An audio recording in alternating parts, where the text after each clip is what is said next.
Just what you want, mate. 30 degrees. They reckon a hot drink is better than a cold drink, don't they? Or is that Apparently, absolute rubbish? I don't know. Because it's made me sweat.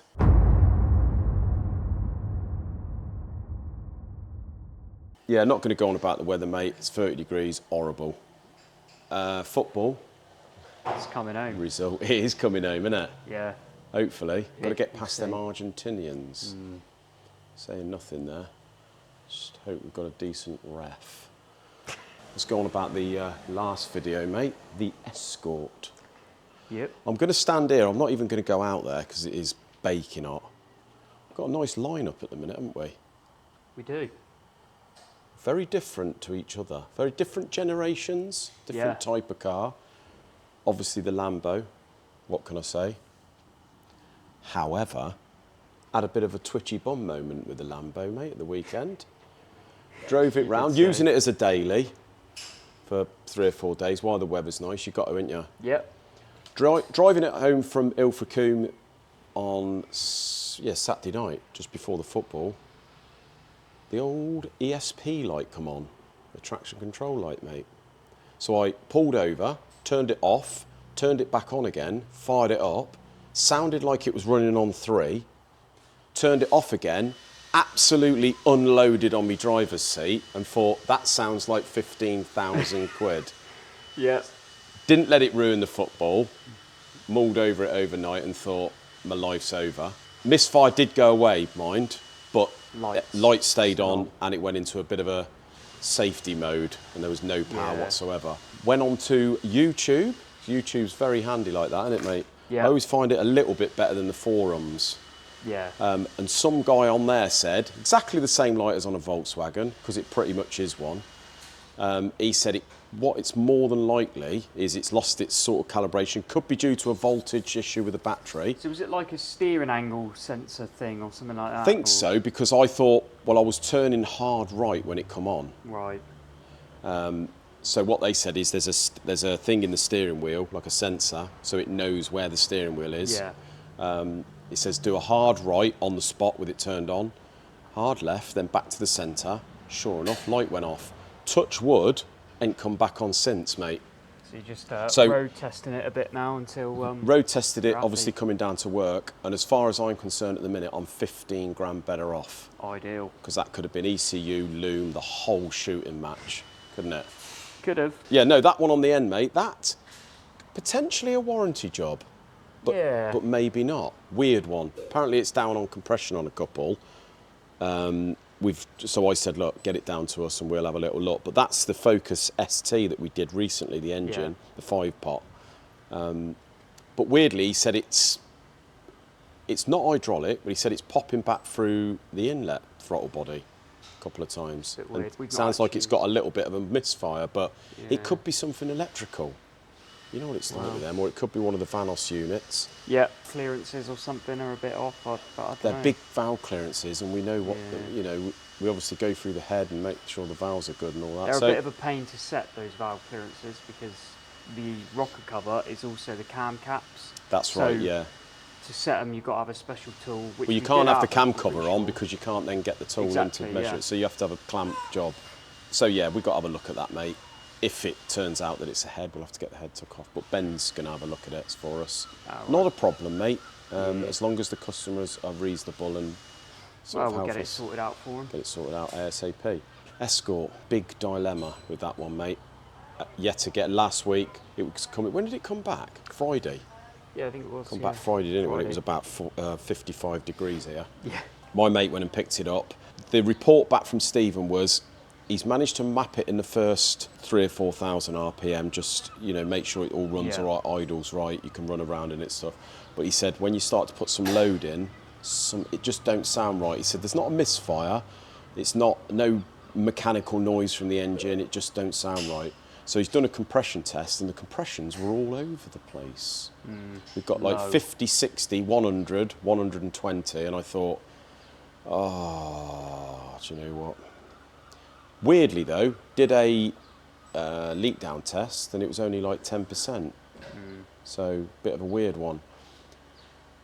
Got it back here, put our compression tester on it.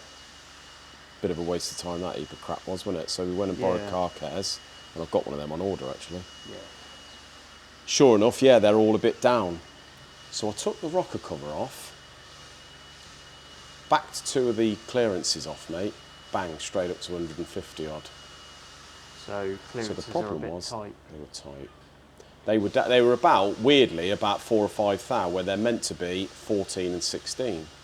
So they're down about 10 It was odd thou. because they were consistently tight. They were, Yeah. you know, like all the same clearance, but just way too tight. So Just way too tight. So I don't know whether they've closed up conveniently, sort of. it was coincidentally hot, on all of them. It was hot when we measured them, wasn't it? It was, yeah. It will close up a bit, but The only other thing I can think is that because we did bits to that engine here and there and sort of left it standing for a while, got the rocker cover back, which has obviously got our name engraved in the top, put the rocker on to see what it looks like, got confused, ended up just ignored it doing the clearances properly. I don't know, mate. I don't know. But the anyway, good thing with an engine like that is you're 4 bolts away from doing the valve clearances, and it's not difficult, so it's not a big deal. Just a shame we didn't think about it before it went down there. Exactly. But there we go. Stephen said, to be honest, if it was anyone else, I would have had a look at them. But I thought, seeing as it's you, surely to God they're going to be right. But they weren't. So you wouldn't think by opening them up, although there was clearance, you wouldn't think by just opening them up to what they should be, that it would make a difference on the compression.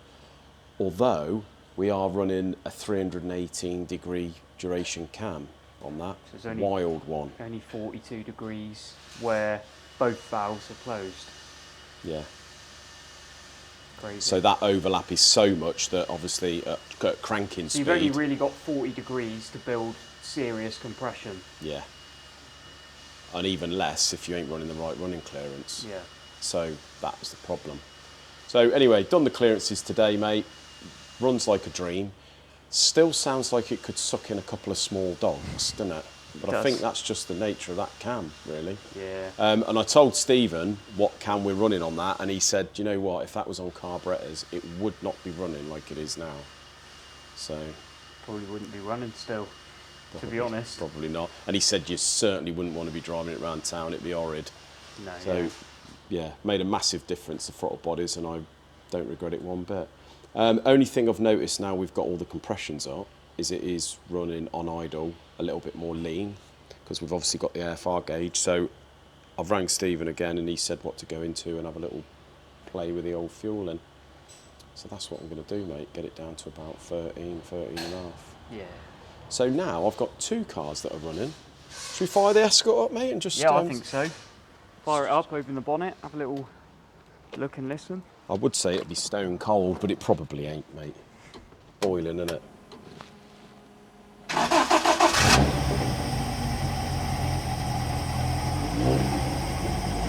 Round the back. It's not running too far out, actually. 13 and a half.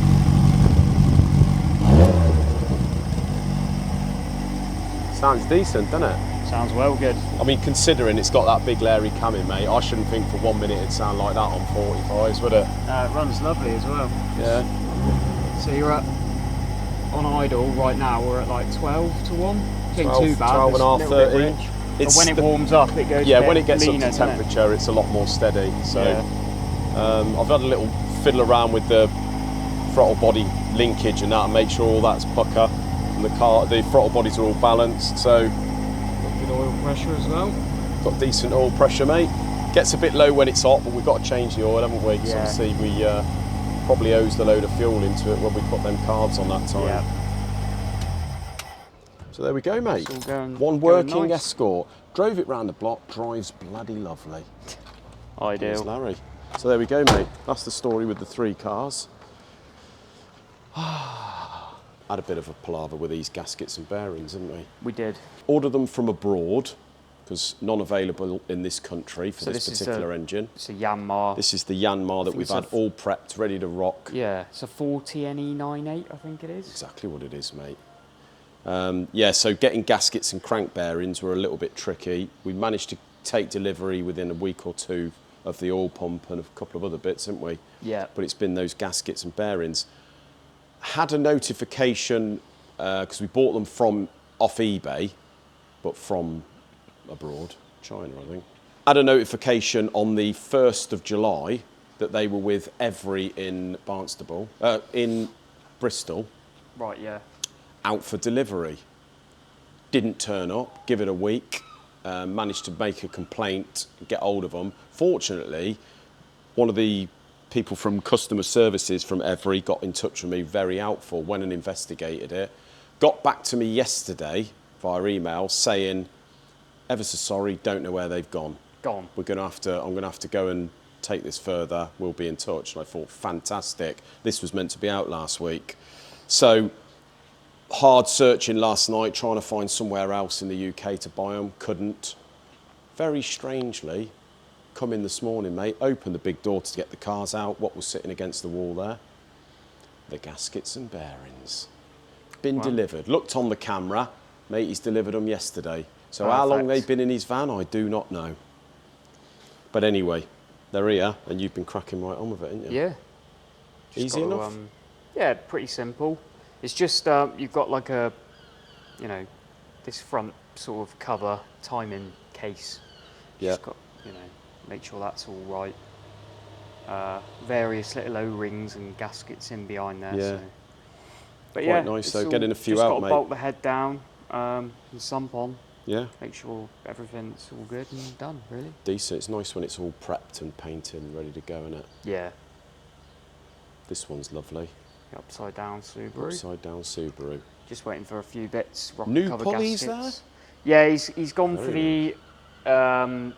Well, they're not billet. They're just like aluminium RCM pulleys. Nice. Because these originally are like a Bakelite type. Yeah, they pulley. are. Yeah, that's right. And eventually they sort of just shatter. So Lovely. So it's a nice upgrade. Not a cheap upgrade, but it's a nice little upgrade to make them a bit more future-proofed. You were saying on these on Friday how easy they are to, probably one of the most easiest engines to time up with a standard setup. Yeah, I'd say they are. You've got marks that line up there, a mark that lines up with the cover there. You've got marks on the belt. It's just line all your marks up and pull you're the golden. bloody pin. Yeah. Isn't it? Yeah. Absolutely fantastic. I mean, there is obviously, you've got to sort of know what's going on and look out for things not lining up properly, but if it's all pretty standard and ain't been skimmed to death, then it all lines up nice and, like you say, pull the pin. You have got to be a bit careful with the tensioner on these because you have to keep them upright for 24 hours beforehand. I see. Because otherwise sometimes they just don't work. But yeah, there we go. Pretty easy. Ideal, mate. Lovely little motor, isn't it? Yep. We've got a motor coming in Wednesday. Got a 1972 Mercedes 6-cylinder. That is the Spitfire, which I've just put 2 pistons in, mate. Done me ring gaps. And actually, I was going to do a bit on the rods today for this, saying about those, but I'm going to leave that for the next video. So next video is probably going to be on the Spitfire. We'll leave it at that, innit, mate? It's too hot, really. It's too hot, can't be keep babbling on. Everyone's probably sick to death of hearing my voice today. Just want an aircon unit. So yeah, see you in the next video. Cheers, guys.